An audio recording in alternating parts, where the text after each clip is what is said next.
Hi there, and welcome to Cancer Update 146.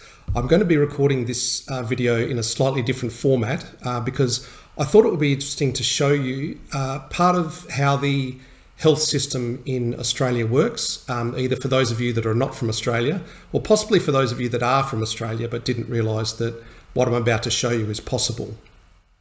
So to bring you up to speed, 8 days ago, I gave blood for a pathology check on my blood tumour numbers and also my iron and my B12. What happens to that is it goes off to a pathology lab and the results are generated. Once that happens, at that point, your GP, who is the referring person, can see the results. And if I wanted to get my results really quickly, I could actually go to my GP and make a booking and go in, and they would read out my results to me and take me through it. And sometimes that is what you do. In my case, I was quite happy to wait for the second option, which is 7 days after the results have been generated, which is typically 8 days after you've had your blood taken, because it takes 1 day to go from having your blood taken to having your blood reported. Your results are available on the MyGov website. So I just thought I'd take you through that just to show you how it works in Australia, basically. So you can see in my browser, I've typed in my.gov.au, and I'm going to have to blur some of the screen now because it's going to show my username. But you then click sign in. You then have your username and password, and you click on sign in. At that point, it's going to send an SMS to my mobile phone and give me a login code because, as you'd be aware, if you're not using multi-factor authentication as a minimum, nowadays you're pretty much crazy. So I then put in the one-time code, which is that. So that's a one-time code. I don't need to blur that for you. Press next. And then I'm into my dashboard. So this will show everything that I've linked up with my MyGov record. So as you can see, I am linked to the tax office, which is obviously my tax. Centrelink, which is if I had any pension or NDIS or anything like that. Medicare, which is rebates for medical expenses. And the one that we're going to use today, which is my health record. So I click on my health record and it'll then say, who do you want to view? And I've only got me attached to my health record.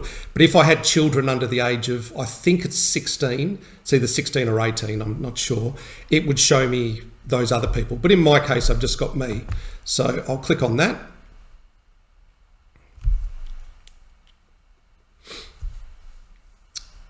Right, now it's going to show me my record or things, basically things that have happened recently. And if you look under notifications, it's saying you have one or more pathology record documents uploaded, and that's the most recent one. And you can see before that it has discharge summaries. So that discharge summary is going to be my summary from St George Hospital. The pathology reports are going to be the blood tests I've had since then. Oh, and it says here about diagnostic imaging reports. Just to be clear on that, it'll show the written report of the diagnostic imaging. It won't show the medical images themselves because those files would be huge, and you know, not even the government wants to fork out for hard drives that big. So it then gives me a list of all of the pathology reports going back in history. Okay, you can see something interesting here. So I'll just show you. Now I said to you, if you want to get your results really quickly, you can go to your doctor and get them. But after 8 days, they become available to me. Notice this one's got the padlock and these ones here don't, but they were all from the sample taken on the 5th of November. What that means is that particular test wasn't complete by the 6th of November, whereas these 4 were. So that just shows you the lockout, okay? So I'm guessing tomorrow that one will actually not be locked out. Now, the one I'm really interested in is tumour markers, but I might just leave that till a bit later because that's going to change my mood when I get that. So let's do, for example, full blood picture. Let's just have a look at that to start with, because that, however that turns out, won't particularly harm me. Okay, now, so my RDW, which is that red blood diameter width or something like that, is high. Now, I can tell you, because I looked at my previous one, or we can actually go and look at it, that I had a lot more flags last time than I do this time. I noticed my neutrophils are down, but that I have a lot less flags on this one than my last one. And importantly, my hemoglobin is now 149, and the reference range for a normal person is 135 to 180. So my hemoglobin is now in the normal range, which means I'm not what's the word? Anemic. I'm not anemic. So if you just remember that in your head there, I'll go and I'll show you what it used to look like from the blood taken only a month ago, actually. So I've just clicked the back button. It seems to be taking a little bit of time.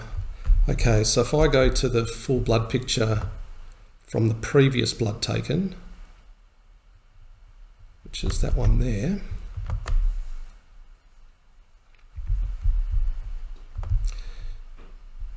So if you look at that, you'll see I've got a lot more flags. See all these flags that are set? So my hemoglobin was only 123, so that was low. My platelets were high, my red cell count was low, my hematocrit was low, and my MCHC, whatever that is, and my RDW were both out of whack. So you can see even just in the last 30 days that my bloods are getting better, and importantly for me is now I'm no longer anemic, which is great news. Okay, so that's that one. The next one I'll probably check will be my B12.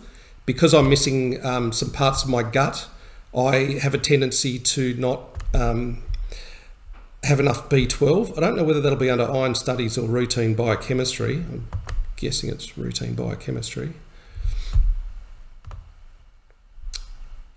Right. No, doesn't appear to be on that one. And importantly, there's no flags set.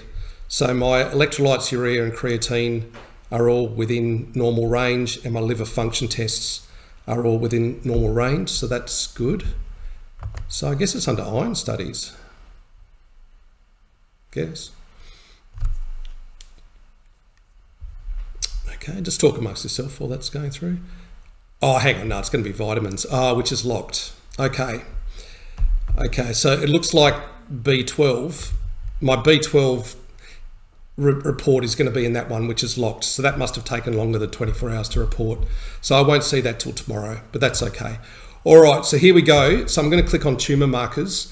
The result of this is going to affect me greatly. So just bear with me if I get emotional at this point. Okay. Oh, wow. Caroline. My CEA is still 1 and my CA19-9 has actually gone down. It's down to 12.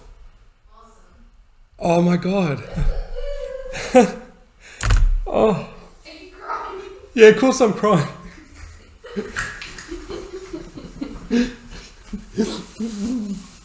Well done, buddy. Good job. Oh, oh God. Oh, that's good. Where's the camera? The camera's there. Oh. I'm doing a different. I'm recording in a different style today, and this microphone is brilliant. Cool. Yeah. Okay. Anyway, back to you. Yeah. Thanks. Okay. So that means the first results weren't a mistake. Caroline's dancing in the background. That means by all accounts, I'm in remission. It certainly means I'm not going to die in the short term. It doesn't necessarily mean I'm cancer-free, although those numbers are very, very low. In fact, CEA of 1, the score doesn't go any lower. A lot of you watching this that are perfectly healthy will have a higher CEA than that. I've got to get busy living, this means. Get a job.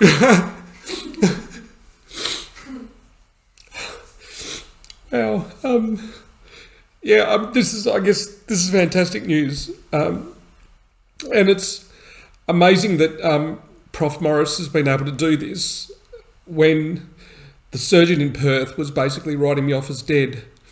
And now it's, I think, 18 months later and 2 operations, and my bloods are normal.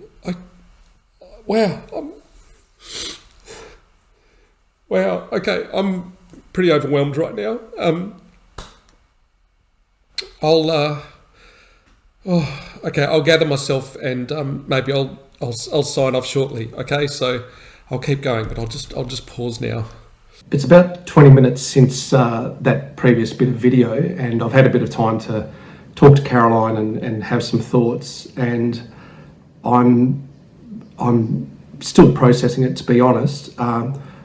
I do want to say thank you to everyone that wished me well along the way.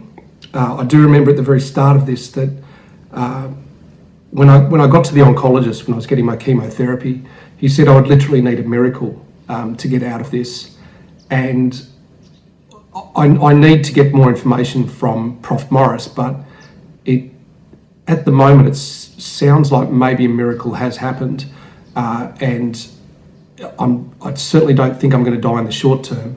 I'm not convinced yet that I'm going to die of old age, but it certainly seems that my life has been extended anyway by the efforts of Prof Morris, but also by the encouragement that you've given me. And I know a lot of you are religious and you've had me in your prayers, so I want to say thank you for that.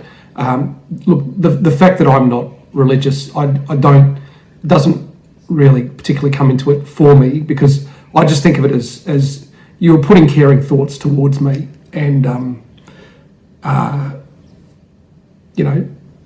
something good did come out of it, and maybe there is a universal energy that does influence these things. So I'm starting to process that I'm not going to die imminently anyway. I'm certainly convinced of that, and even that, now I possibly, I don't know, can think about going back to work, because I actually can commit that I will stick around and I will be able to, give my all, whatever that means. I'm less able than I was, I guess, because I have more kind of administration to my life now with all of the colostomy type things and the peripheral neuropathy, but I've got a lot of experience too, so hopefully I can get back into the workforce. And what else do I want to say? So later this week, so this Friday, so 2 days from today, I'm having a CT scan at Fremantle Hospital, which we're referring to as a baseline scan. And evidently that's going to be exactly what it is, because with these blood results, I'm now expecting that this CT scan is going to show nothing untoward, because if there was something untoward, it would also be in my blood numbers. So it will be a true baseline. I think it will be, this is how my insides look when they are either disease-free or at their absolute minimum of having whatever active tumour might be left in there. And I don't know whether there is or isn't. I'm not yet daring to dream that it's gone, because having a PCI of 39 out of 39 twice means, I had a massive amount of tumour. 39 out of 39 means tumours greater than 5 centimetres, which is 2 inches, in all 13 regions of my abdomen. And that was the case both times they opened me up. And the first time they didn't get all of it, And so why would I then think that the second time they magically got all of it? But I don't know. But I can only tell you about, the moment I'm in, and the moment I'm in, I feel great. So yeah, that's where we're at. So I'll post again, I guess on Friday, when I go and get my CT scan. I'll also know my B12 number by then, so I can report that to you. I'm not expecting it to be out of range. I'm expecting I've probably got a normal B12. And yeah, here we go. So thanks for being on my care team. This is fabulous news. So if you weren't having a good day up till now, I hope this has helped you have a good day. I'm certainly feeling great today. So if you haven't before, this is the day you need to click like on this video, because I'm liking it, and I hope you are too. I'll talk to you later. Wait, there was one other thing. Last night I went out with Noel to the celebratory dinner for the Ride to Conquer Cancer that Noel did for the Harry Perkins Foundation. And Noel won an award. He was part of the honour roll, which was that he raised more than $4,000 for cancer. And he was put on the honour roll, and they therefore invited him to this. It wasn't quite a dinner. They had canapes and drinks, and it was just to say thank you to everyone that had raised money for the Harry Perkins Foundation on his ride. And I took a couple of photos. So in the closeout, I'll show you those couple of photos. So there you go. Talk to you again soon. See you later. Bye.